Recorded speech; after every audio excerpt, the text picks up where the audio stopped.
Serwal o wiele mniejszy od lwa, ale zdecydowanie o wiele bardziej dystyngowany. Szlachetny wygląd połączony z cętkami i jego pięknym chodzeniem tworzą z niego jednego z najpiękniejszych kociaków na świecie.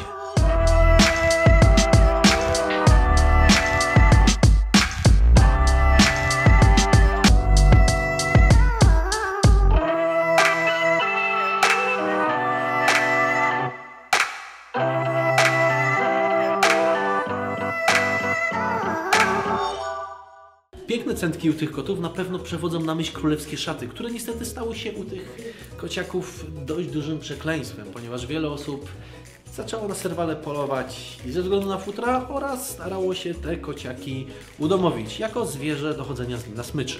Obecnie serwale występują na południe od Sahary w Afryce. Przebywa na stepach porośniętych wysoką trawą, nie jest raczej spotykany w lasach tropikalnych oraz pustyniach.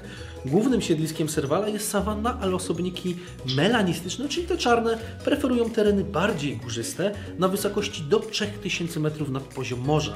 W obrębie terytorium jest niezbędna obecność wody, zatem z pewnością nie spotkamy go na stepach ani półpustyniach. W gęstych dżunglach równikowych także trudno go znaleźć prędzej na leśnych obrzeżach. Serwale są kotami średniej wielkości, mają smukłe ciało osadzone na długich kończynach. Mała głowa osadzona na smukłym ciele posiada na górze 2 uszy, które co chwilkę chodzą jak radary i wyłapują praktycznie każdy dźwięk. Jego ciało jest pokryte czarnymi cętkami. Ogon jest dość krótki, sięga pięt i zdobią go czarne plamki i pierścienie. Nogi serwala przypominają kończyny geparda, ale mają zupełnie inne zadanie do spełnienia. Są one najdłuższe w stosunku do wielkości ciała u kotów. Gepard posiada długie kości przedramienia, które sprawiają, że jest świetnym sprinterem. Serwal ma za to długie stopy, co czyni go naprawdę rewelacyjnym skoczkiem. Kończyny zdecydowanie zwiększają zakres ruchów, ponieważ są to bardzo szybkie koty i sprawiają, że ten kot naprawdę bardzo wysoko potrafi skakać pośród wysokiej trawy. Występują również czarne serwale, czyli melanistyczne. Serwal potrafi skakać do wysokości 3 metrów w górę oraz prawie do 4 metrów w dal, co czyni go jednym z najlepszych skoczków, a na pewno jest najszybszym kotem zaraz po gepardzie, ponieważ potrafi biec z prędkością 80 km na godzinę. Serwal jest najbardziej spokrewniony z rysiem stepowym, czyli po prostu karakalem oraz afrykańskim kotem złocistym. Co do wymiarów kociaka, mniej więcej 90 cm wysokości, 100 cm długości, nawet do 150 cm długości wraz z ogonem. Ważyć potrafi samiec do 18 kg, samica troszkę mniej, mniej więcej do 12. Dożywają te koty prawie 20-25 lat, czyli bardzo długo. Prowadzą one samotny tryb życia, granice swojego terytorium utrzymują poprzez częste znakowanie zapachowe i drapanie pni, czyli konkretnie chodzi o sikanie. Komunikują się za pomocą ostrych krzyków, warczenia, syczenia oraz mruczenia. Jeżeli chcielibyście swoje koty rozmnażać, ciąża u serwali trwa około 65 do 75 dni i zazwyczaj rodzi się od 1 do 5 młodych, chociaż najczęściej są to 3 młode. Młode są mleko od 4 do 7 tygodnia życia i koło 12 miesiąca życia są już kotami samodzielnymi. Matka toleruje wychowywanie młodych synów, czyli samców, do momentu usamodzielnienia się, natomiast córki, czyli samice, do momentu przekroczenia 2 roku życia.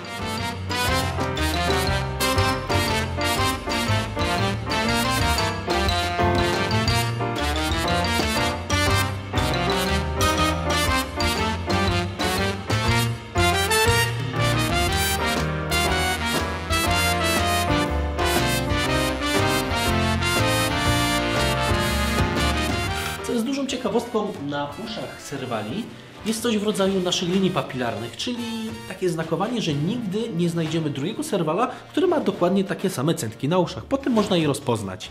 No właśnie zastanawiam się, jak właścicielka rozpoznaje te 4 serwale, które tutaj są i każdego woła po oddzielnym imieniu. Dla mnie są bardzo podobne, aczkolwiek im dłużej z nimi czasu się spędza, oczywiście zaczyna się rozróżniać pewne zależności. Mam nadzieję, że nie po uszach. Nie są to najtrudniejsze koty do oswojenia i zauważono to już w Egipcie wieki temu, gdzie były używane do polowań na ptactwo. No i właśnie przez to ich rekordowe skoki to nawet 4 metry. Mają one przyjemny charakter, potrafią bawić się z dziećmi, wychodzić na smyczy, załatwiać je do kuwety, reagować na imię, ale trzeba ich tego nauczyć, co nie jest łatwym zadaniem. Wymagają one ogromu czasochłonnej pracy, jak i również socjalizacji. Co niektórzy mogą nazwać to wadą, ja akurat nazwę to zaletą. Są to koty, które zresztą jak sami widzicie, mnie omijają. Po prostu one przyzwyczają się do swojego właściciela i raczej niechętnie spędzają czas z obcymi ludźmi. Każda dodatkowa osoba, która tutaj przychodzi, musi przejść długotrwały czas przyswajania. No ja jestem już tutaj ładne 6 godzin, no i dopiero pozwalają mi się do siebie na tyle zbliżać. Wcześniej było cały czas pokazywanie zębów i podnoszenie łapy, a z łapy nie chciałbym dostać, bo słyszałem, że może to być nawet podobne do uderzenia bokserskiego. Po prostu można stracić przytomność. Serwale dojrzałość przechodzą w wieku około 2 lat i wtedy milusińskie kotki zmieniają się w bestie, które nie mają ochoty na miłosne igraszki. No i zobaczcie, można by mówić tak naprawdę o czystości tych kotów wiele. Że będą się załatwiały, nie wiadomo gdzie, zostawiały mocz czy coś. Wiele oczywiście jest mitów. Sami widzicie, że przychodzą do kuwety, można je tego nauczyć, żeby załatwiały się właśnie w takim miejscu. Co do sterylizacji, no jeżeli zamierzacie kota przetrzymywać w domu i macie samca, no to raczej będzie to konieczne.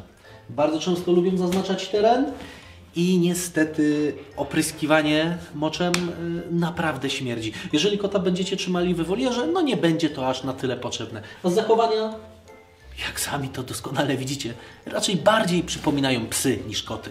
Co do karmienia, no to tutaj naprawdę należy uważać. Powinno ono być przede wszystkim najbardziej podobne do tego w warunkach naturalnych. Przede wszystkim duża ilość drobiu, kurczaki, indyki, przepiórki, wszystko co zawiera kości. Należy unikać podrobów, a przede wszystkim nie dawać im za dużo wątróbek, ponieważ zawierają one witaminę A, która niestety bardzo niekorzystnie wpływa na te koty. Należy zwrócić uwagę, by nie karmić ich samą wołowiną i samym filetem kurczaka. Muszą one dostawać niestety małe kurczaki oraz myszki, które zawierają kości, co zawiera wapno, ponieważ u tych kotów następuje najszybsza faza wzrostu ze wszystkich dzikich kotów. Oznacza to między 1. a 6. miesiącem rosną one najszybciej, o wiele szybciej niż lwy, tygrysy. Potrzebują dużej ilości wapna na rozwój, by ich kości rosły prawidłowo. Jeżeli nie dostarczymy im właśnie kości lub po prostu wapna w proszku, może dojść do odwapnienia kości, no i kości zaczną pękać. Serwale mogą mieć tendencję do obrażania się na swojego właściciela, mogą stronić od nas, na przykład za przypadkowe nadepnięcie na łapę, a najlepszym ich narządem zmysłu jest słuch. Potrafią wysłuchać najmniejszy szelest w wysokich trawach, które zamieszkują. Serwale wydają przeróżne dźwięki, miauczenie, mruczenie, szczekanie, powarkiwanie oraz jakieś dziwne zgrzytanie. Tak naprawdę tych dźwięków jest cała masa, a koszt takiego serwala, jeżeli zapytacie, jest około 30 000 złotych. Serwale również bardzo dobrze krzyżują się z kotami domowymi i właśnie w ten sposób wyhodowano oddzielną rasę.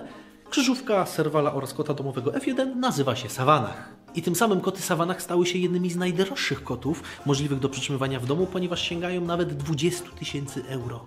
Pomimo tego, że serwale są bardzo skutecznymi łowcami i praktycznie połowa podjętych prób kończy się sukcesem, 90% ich diety stanowią małe gryzonie poniżej 200 gramów wagi.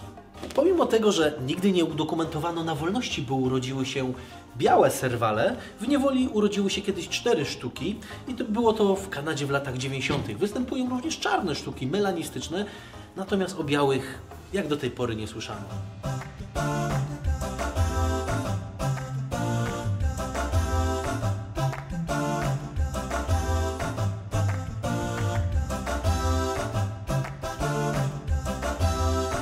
Są naprawdę skutecznymi łowcami, ponieważ potrafią skakać na wysokość kilku metrów i w ten sposób złapać sobie ptaka na obiad.